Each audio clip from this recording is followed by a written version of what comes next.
The whole year was unlikely, to be honest. Not many British people moved to Poland to work in a fish and chip shop. And then there was Brexit, Trump, I fell in love.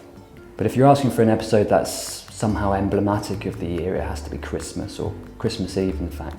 In Poland they've got this tradition whereby they lay an extra setting on the table for the Christmas Eve feast in case a stranger arrives, to show kindness, openness, Christmas spirit, that sort of thing. Everybody knows about this tradition, everybody honours it, but nobody can remember an occasion when a stranger actually turned up, which was my cue.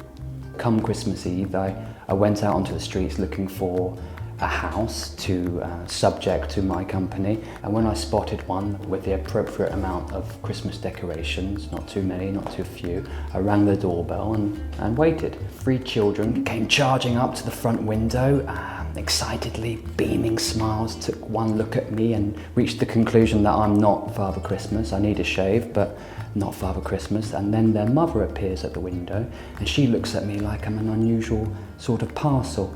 And she ushered the children to the back of the dining room where it was safe and then opened the door. I delivered my rehearsed lines. I said, jestem Benjamin, jestem z Anglii, słyszałem to jest tradycja, blah, blah, blah. And she stared at me. And then she smiled and said, "You're a bit late, but please join us." She leads me through to the dining room where I'm greeted with 7 or 8 skeptical expressions. I'm pleased to see that there is an extra setting for a stranger. I do a round of introductions, dzień dobry, dzień dobry, dzień dobry. Accidentally half kiss the maternal grandmother on the lips.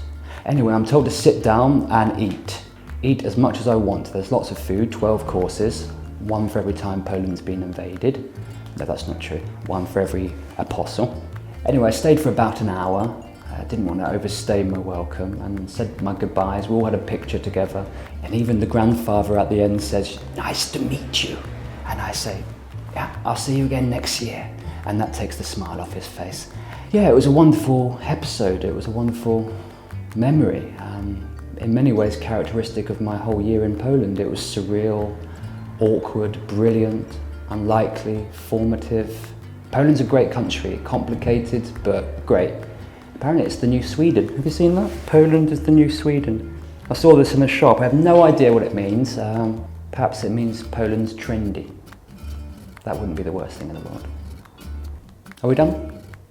Spoko. Spoko means cool.